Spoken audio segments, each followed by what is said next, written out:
Oh, anyway, bro, let's get back to the zero thing because dude, first of all, congratulations. Congratulations, yes, bro. man. Back home, zero, fallen. It's like we went back in time. Like, where are you going to Wallenberg and tray flipping that thing? You don't need to do that again. No, he doesn't need to do it. Oh. I mean, like probably 60 goes into that. I figured out something that would make me do it quicker now. You know, what's that? You've already ran through it. Yeah, I put in the hard work. I already dug the hole. So what was the trick? What was the secret? So it wasn't paved all rad at the top, right? And so right where you would take off for it, it had a slight dip, and then the top of the wedge was right there. So it dipped down and then go straight with, I mean, maybe it was a foot of distance. So I was trying to pop before it. Oh, gotcha. Because I was like, dude, I'm not. Oh, most of the time I'll pop before the crack. If there's a crack, I'd rather just pop before it. Rincon has like a whole big block that's tilted down. Yeah. So when I skate Rincon, I pop before it. Oh, it makes more sense because it's just a straight drop. So I was doing that at Wallenberg forever. And then finally I just decided I was just going to ride down the whoop and then tray flip off the end. Off the very end, right. And I landed in like 8 goes. How many tries was the whole thing? I mean, you said 60, but obviously it was 68. Wait, so on those tries it shows that you're trying to land it, it's showing you popping earlier before? Yeah. Oh, I didn't even realize that. Wow. Damn. Then he took it like a little like kind of like little launch ramp, but not really because you're going down, but you're right. You're right. Yeah. There's a little bump action. Yeah.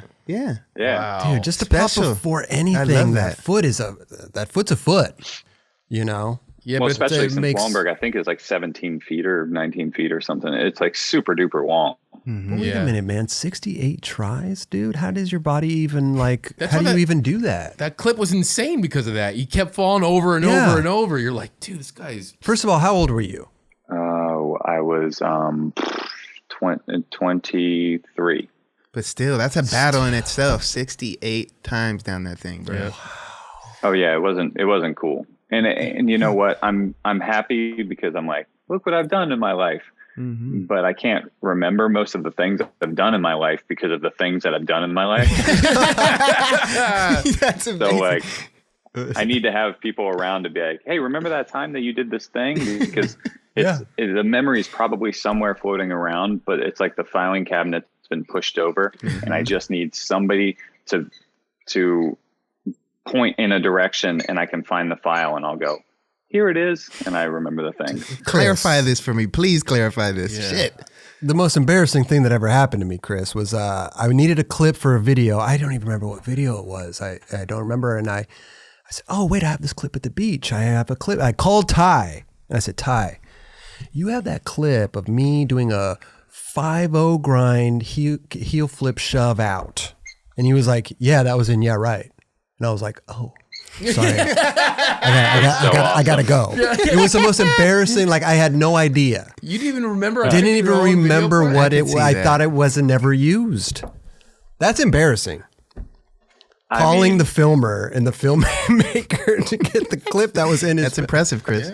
I feel you on that, though. Because there's definitely been times where I've shown up to spots and been like, dude, this spot's rad. It'd be sick if somebody did this. And then my friend Ian was like, you did that. You did that. You did that. When you forget like that, that's amazing, dude. That's just the arsenal of tricks that you've done. Bro, it's so amazing. It happens. Yeah. Yeah, like, I don't know if it's, like, you don't know if you're, like, patting yourself on the back or whether you should, like, I don't know, start, like, eating like ginseng and ginkgo biloba. That's a good segment for him. Yeah. Did you do this trick? Keep that memory strong, dude. Straight up. Yeah. I'm gonna order some ginkgo biloba for you on the Amazon. Yeah, that's the stuff. Ginkgo biloba. Yeah.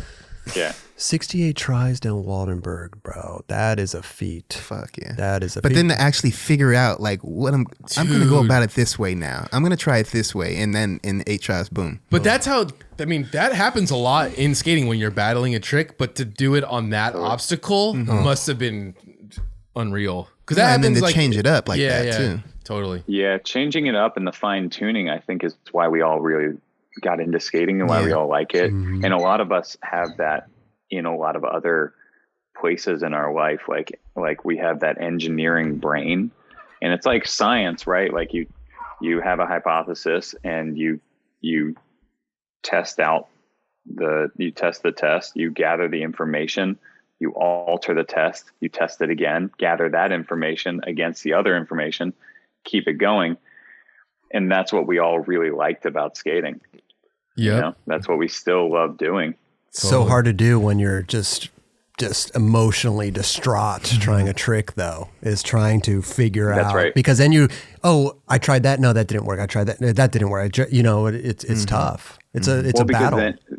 Then it becomes a real poisonous moment. And I've found this in my own life where, your brain's an asshole, man. It really is. And when you're battling to that degree, your brain starts self-talking, and it's like putting like a drop of black dye into the wash, right? Yeah. And it just starts going into like, this is why these things don't work out in my life. And you start analyzing all these other parts of your life. And at that point, I know now to just call it.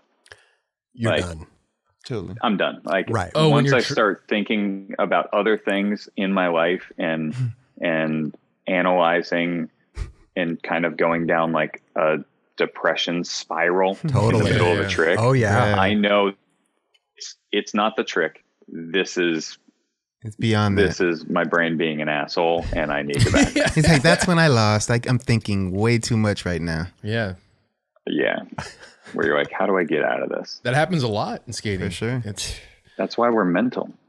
See, Chris, here's the thing though, is like I get that to that point, but then I still feel bad because I've already wasted the 2 hours of this filmer's time, and I'm like, okay, I gotta just now I'm doing it for him rather than for me. I can't deny that.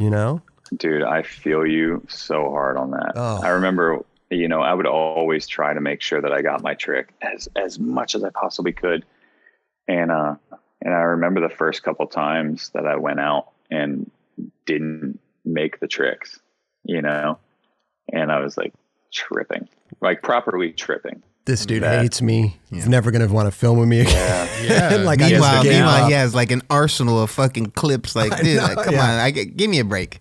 Give me a break, please. Well, I think it's because I'm such a bad filmer as a dude, because if you're not trying the trick, you're over it. I'm the worst film. I'm like, fuck this, because being on one knee is me trying a trick.